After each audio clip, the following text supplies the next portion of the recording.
پرسان ئەوە جارێک کە سەرۆکی ئەمریکا بوو لە کۆنگرێکی ڕۆژنامەوانیدا ئاماژەی بەوەدا کە زۆربەی موشکەکانی ئێرانمان لە ناو بردووە و بەردەوامیش دەبین و هەروەها گوتی کە حیزبوڵڵا بۆتە کێشە بۆ ئیسرائیل و بۆ لوبنانیش.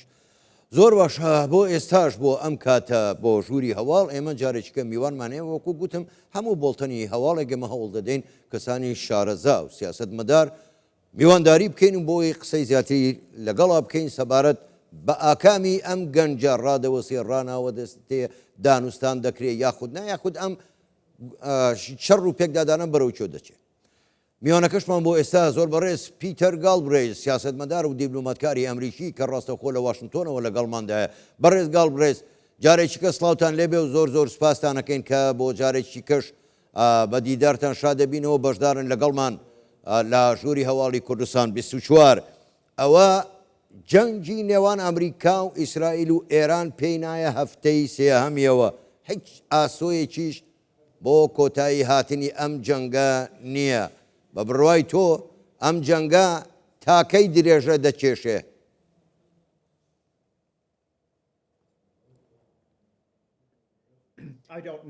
نازانم.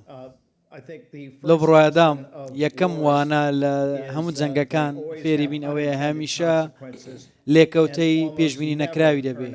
هەرگیزیش بۆ شێوێ دەرناچێت کە پلاندا ڕێژەرەکانی چاوەڕێ دەکەن.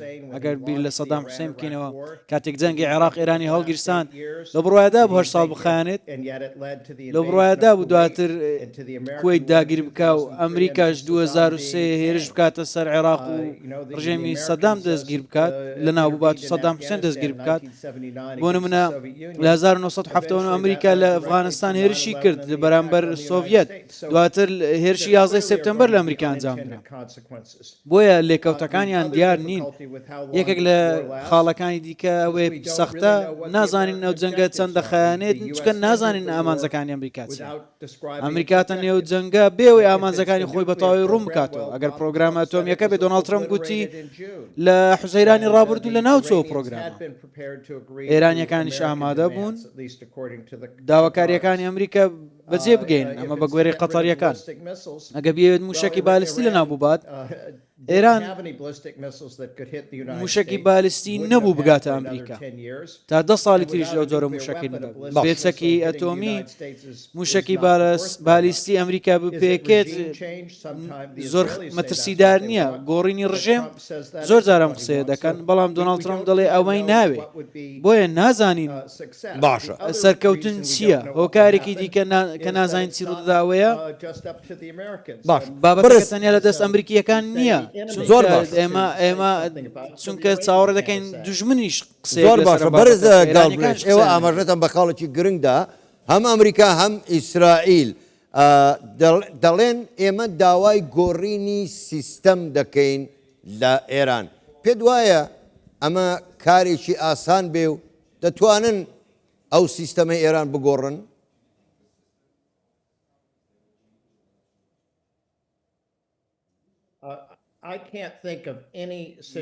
من ناتوان بیر لە هیچ هەلومەرجێک بکەمەوە کە لە دەرەوە ڕژێم بگۆڕدرێت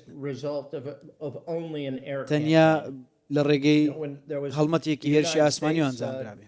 ئەمریکا چەندین جار عێراقی بردومان کرد کاتێک سەدام حوسێن لە دەسەڵات بەڵام ڕژێم نەگۆڕدرا تا و کاتێک ئەمریکا هێزی زەمینی ناردە عێراق لە ساڵی 2003.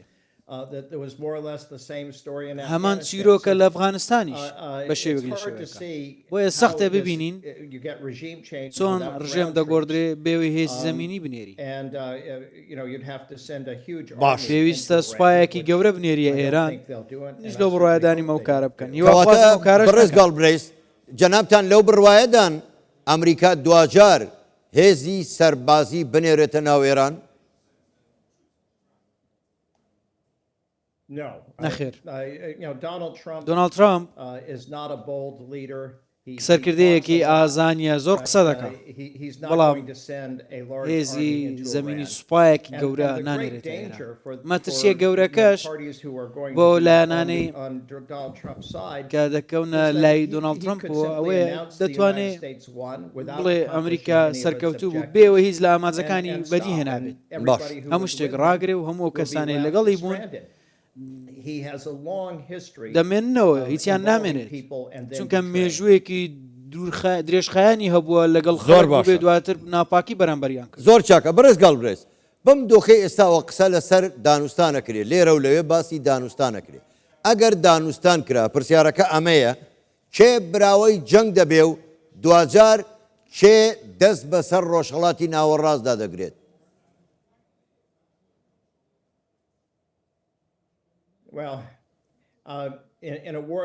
لە جەنگێکی لەو شێوەیە دڵنیا نیم کەسێکی سەرکەوتوو هەبێ لایەنێک سەرکەوتوو بێ خەڵکێکی زۆر لە ئێران کوژراون بۆ نمونە ئەو هێرشە قێزەونی کرا سەر قوتابخانەی منداڵان ئەمریکا سەرچاوەیەکی زۆری خەرج کردووە زیانێکی زۆری بە ئابووری ئەمریکا و کەندا و جیهان گەیاندووە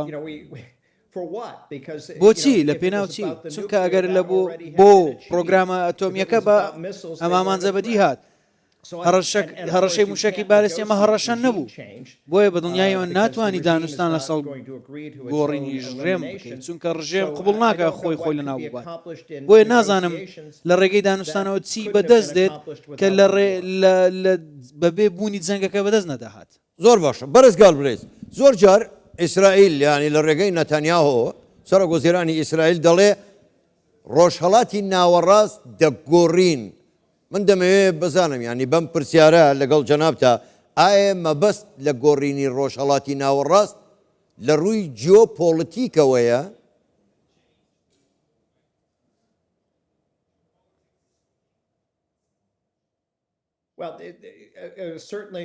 بە دڵنیاییەوە گۆڕانکاری ڕوودەدات بەڵام لەوانەیە گۆڕانکاریان نەبێت کە ئەمریکیەکان و ئیسرائیلەکاندایان جارێکی دیکە ئەگەر سەیری ئەزمموی عێراق بکەین لە ساڵی 2023 جۆرج بوش لەو بڕواایەدا بوو ئەگەر ڕژێمی سەدام لەناو بوو بات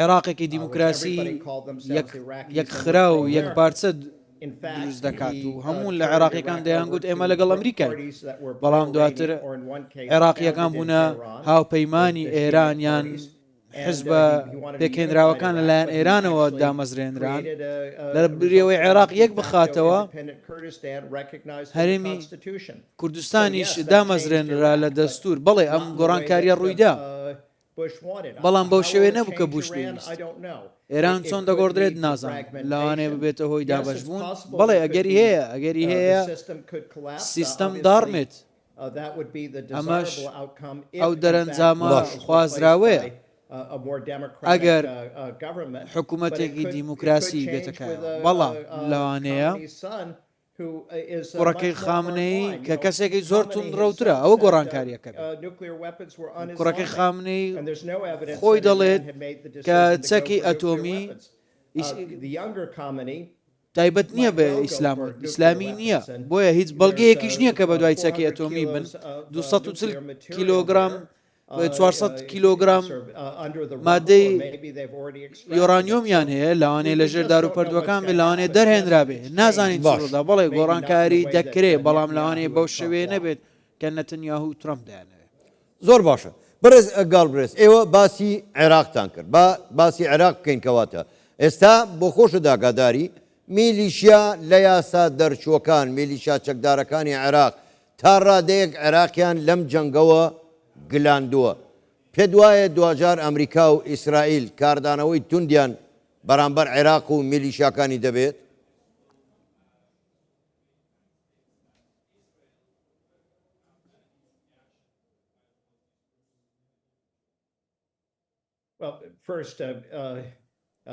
سەرەتا بەڵێ میلیشیاکانی نزیک لە شیعەت هەیە کە ئەوان تێوەگلاون. ئێرانیش بەشێکە لەمە، هەروەک دەزانن چەندین هێرش کراوەتە سەر هەولێر، هێرش کراوەتە سەر دامەزراوەکانی ئەمریکا و شوێنی تریش. ئەمە ئێران وا دەکات هەرێمی کوردستان لەو شەڕە تێوەگلێت. ئایا ئەمریکا وەڵام دەداتەوە؟ لە ڕاستیدا وەڵامە باشەکە و ماقوڵەکەی ئەمریکا ئەوەیە چەک و بەرگری ئاسمانی بە متمانە پێکراوترین هاوپەیمانی خۆی بدات لە ڕۆژهەڵاتی ناوەڕاست، ئەوش حکوومەت هەرێمی کوردستانە. بەڵام ئەمریکا و کاری نەکردووە. دەرفەتێکی زۆر باشەیە هەرێمی کوردستان پشتی تێ بکرێت. بۆیە لەو بڕوایەدام سەرۆک بارزانی و باف و تاڵەبانی زۆر عاقڵانە ڕیاریاندا بەشێک نەبن لەمە، چونکە دەزانن ترامپ لەگەڵیان نامێنێت. زۆر باشە، زۆر بەڕێز پیتەر گاڵبرێیز سیاسەتمەدار و دیبلۆماتکاری ئەمریکی. ڕاستەخۆ جارێکی تریش لە واشنگتۆنەوە لەگەڵ مابوون. گەلێک سوپاس بۆ ئێوە، کاتێکی خۆش.